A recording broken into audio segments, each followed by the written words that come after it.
मोदी के साथ द्विपक्षीय बैठक में चीनी राष्ट्रपति शी जिनपिंग ने कहा, दोनों देशों का अच्छा पड़ोसी बनना जरूरी, ड्रैगन और हाथी एक साथ आएं। शी जिनपिंग ने कहा, दोनों देश ऐसे साझेदार बने जो एक दूसरे की सफलता में सहायक हों, भारत चीन का साथ आना जरूरी। द्विपक्षीय वार्ता में पीएम मोदी ने कहा, भारत चीन के संबंधों को सकारात्मक दिशा मिली, सीमा पर सैनिकों की वापसी से शांति और स्थिरता का माहौल।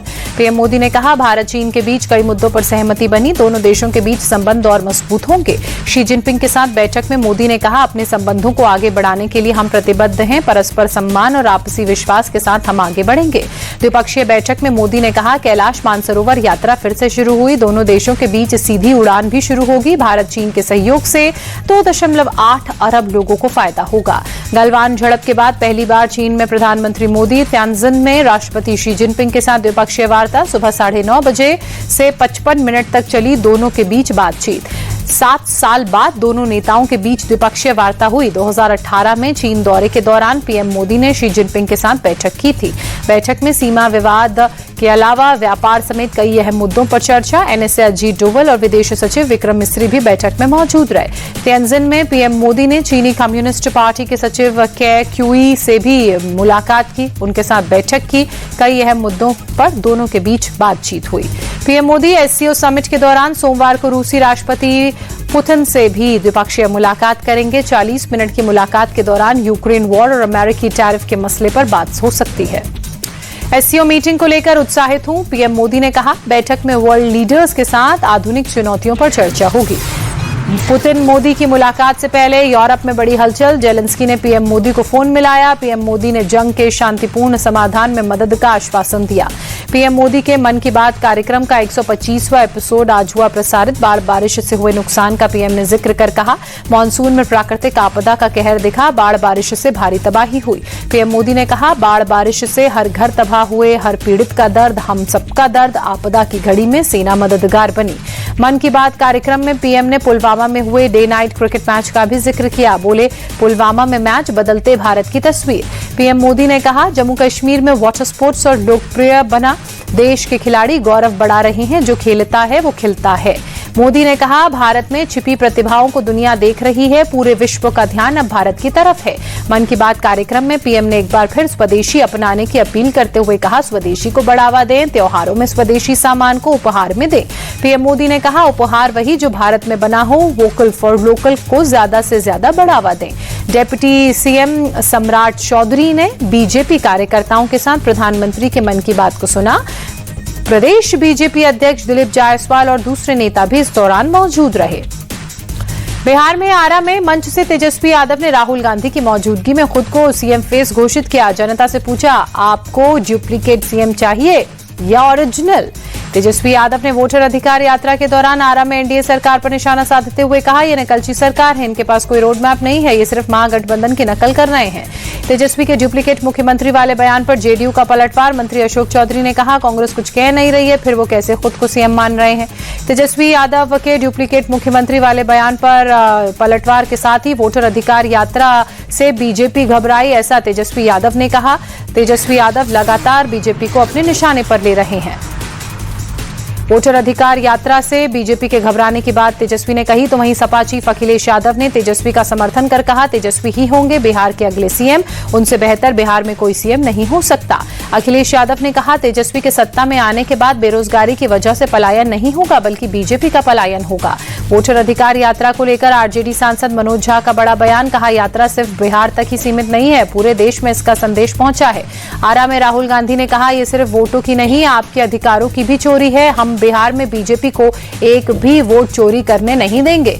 राहुल गांधी ने कहा, वोट चोरी के खिलाफ हमारी ये मुहिम यहीं खत्म नहीं होगी, वोटर अधिकार यात्रा पूरे देश में जाएगी। उत्तर प्रदेश के उप मुख्यमंत्री ब्रजेश पाठक का बयान, कहा, राहुल गांधी के मंचों से जिस तरह से प्रधानमंत्री के लिए अपशब्दों का इस्तेमाल किया जा रहा है, ये बहुत दुखद है। ब्रजेश पाठक ने निशाना साधते हुए कहा, राहुल गांधी को देश की जनता से माफी मांगनी चाहिए। बोले, बिहार में इनको खामियाजा भुगतना पड़ेगा। पीएम मोदी को गाली देने के मामले में यूपी के मंत्री ओपी राजभर ने कहा, पीएम को गाली देना निंदनीय, ये लोकतंत्र के लिए खतरा। बिहार में जहानाबाद के घोसी में एक सभा में अब की बार तेजस्वी सरकार के नारे पर तेज प्रताप नाराज हुए, कहा, यहां फालतू बात ना ना करो, जो अपनों का नहीं हुआ वो सूबे की जनता का क्या होगा। तेज प्रताप यादव ने कहा, मुझे आरजेडी पार्टी मत समझिए, मैं भगवान श्री कृष्ण के आदेश पर पीतांबर धारण कर आप लोगों के बीच में हूँ। बहुत सारे बहरूपिये यहाँ इस वक्त घूम रहे हैं। चुनाव से पहले एक्शन में मुख्यमंत्री नीतीश कुमार पटना सिटी में मॉडल अस्पताल के निर्माण कार्य का जायजा लिया, जल्द काम पूरा करने का निर्देश दिया। मराठा आरक्षण को लेकर मनोज जारंगे पाटिल का भूख हड़ताल का तीसरा दिन, तबियत बिगड़ी, मौके पर डॉक्टर्स को बुलाया गया। मराठा आरक्षण उपसमिति की जारंगे के साथ पहले दौर की बैठक विफल रही, आज फिर बैठक होगी, मांगों को लेकर विस्तार से चर्चा होगी। महाराष्ट्र के सीएम देवेंद्र फडणवीस ने कहा, संविधान और कानून के दायरे में मराठा आरक्षण इश्यू को सुलझाने की कोशिश है। NCP SP chief Sharad Pawar ने कहा, मराठा आरक्षण के लिए संविधान में संशोधन करना होगा। केंद्रीय गृह मंत्री अमित शाह का आज शाम से 2 दिवसीय जम्मू दौरा, बारिश और बाढ़ के बीच राहत बचाव कार्यों की करेंगे समीक्षा। गृह मंत्री अमित शाह सोमवार को बाढ़ प्रभावित इलाकों का हवाई सर्वे करेंगे, बाढ़ और भूस्खलन से हुए नुकसान का जायजा लेंगे। कटरा में माता वैष्णो देवी की यात्रा लगातार छठे दिन भी स्थगित, भारी बारिश और भूस्खलन के चलते प्रशासन ने यात्रा को रोका। जम्मू कश्मीर के अखनूर में चिनाब नदी का जलस्तर खतरे के निशान के करीब पहुंचना, निचले इलाकों में बाढ़ का अलर्ट, लोगों से नदी के किनारे से हटने की अपील की गई। जम्मू शहर के कई हिस्सों में मूसलाधार बारिश, सड़कें जलमग्न हुई, राहगीरों की परेशानी बढ़ी, ट्रैफिक बाधित हुआ। हिमाचल के मनाली में भारी बारिश, तेज बारिश के चलते शहर के कई हिस्सों में जलभराव, परेशानी बढ़ी। जयपुर में बीती रात हुई भारी बारिश, शहर के कई इलाकों में हुआ जलभराव। बारिश और जलभराव की वजह से जनजीवन प्रभावित हुआ, लोगों का घर से निकलना मुश्किल हुआ। सड़कों पर पानी भरने की वजह से यातायात प्रभावित, गाड़ियों की थम गई रफ्तार। गुजरात के पंचमहल में भारी बारिश से जीवन की रफ्तार धीमी हुई, सड़कों पर सैलाब दिखा। जलभराव की वजह से सड़कों पर आवाजाही भी बाधित, लोगों को करना पड़ रहा है परेशानियों का सामना। बारिश की वजह से दुकानों में घुसा पानी, कई इलाकों में घुटनों तक भरा पानी। गुजरात के साबरकांठा में बारिश का कहर जारी, जलभराव की वजह से कई गाड़ियां डूबी, किसी तरह की जनहानि की हालांकि खबर नहीं, कड़ी मशक्कत के बाद गाड़ियों को बाहर जरूर निकाला गया। दिल्ली में बारिश के बाद यमुना नदी उफान पर, खतरे के निशान को पार किया, निचले इलाकों में अलर्ट जारी। मथुरा में भारी बारिश की वजह से जगह जगह जलभराव, रावल गांव में भी सड़कें जलमग्न हुई, लोगों की परेशानी बढ़ी, ट्रैफिक ठप हुआ।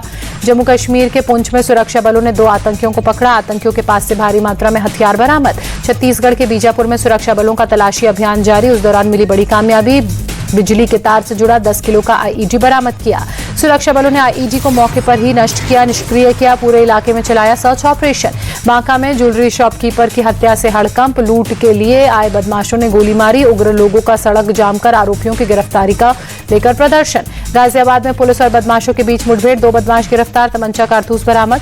यूपी के बहराइच में पुलिस और बदमाशों के बीच मुठभेड़, पुलिस ने 4 बदमाशों को गिरफ्तार किया, एक बदमाश के पैर में गोली लगने से वह घायल हुआ। पुलिस के मुताबिक पूर्व जिला पंचायत अध्यक्ष विजय सिंह की हत्या के लिए रेकी कर रहे थे बदमाश, बदमाशों के पास से पिस्टल, रिवॉल्वर और कारतूस बरामद हुई।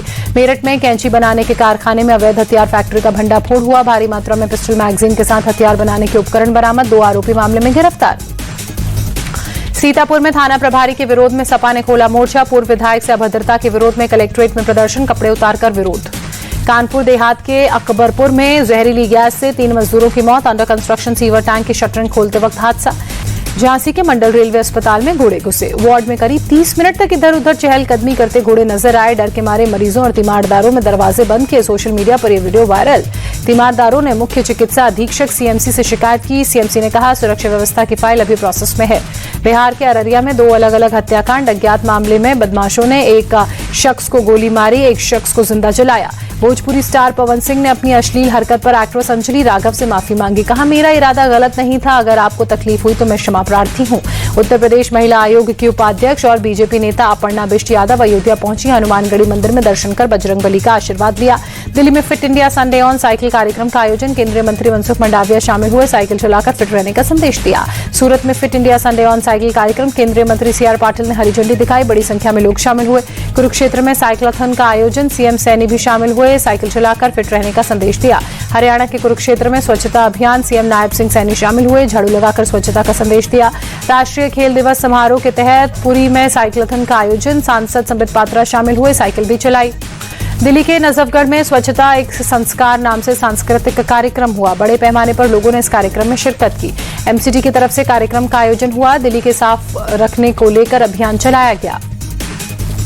मथुरा के बरसाना में राधा अष्टमी उत्सव की तैयारियां तेज, भक्तों की जुटने लगी भीड़। झूमते गाते नजर आए लोग। मंदिर को रंग बिरंगी रोशनी से सजाया गया। सुरक्षा के भी पुख्ता इंतजाम किए गए। दिल्ली की सीएम रेखा गुप्ता का बड़ा ऐलान। ओलंपिक में गोल्ड, सिल्वर और ब्रॉन्ज मेडल विजेताओं को 7 करोड़, 5 करोड़ और 3 करोड़ रुपए की नगद पुरस्कार राशि दी जाएगी। राष्ट्रमंडल खेलों में भी गोल्ड, सिल्वर और ब्रॉन्ज मेडल जीतने वालों का सम्मान होगा। दिल्ली सरकार 3 करोड़, 2 करोड़ और 1 करोड़ रुपए का नगद पुरस्कार देगी। एशियन शूटिंग चैंपियनशिप में भारत ने सर्वश्रेष्ठ प्रदर्शन करते हुए 50 गोल्ड मेडल जीते, 26 सिल्वर, 23 ब्रॉन्ज मेडल जीतकर टॉप पर कब्जा किया।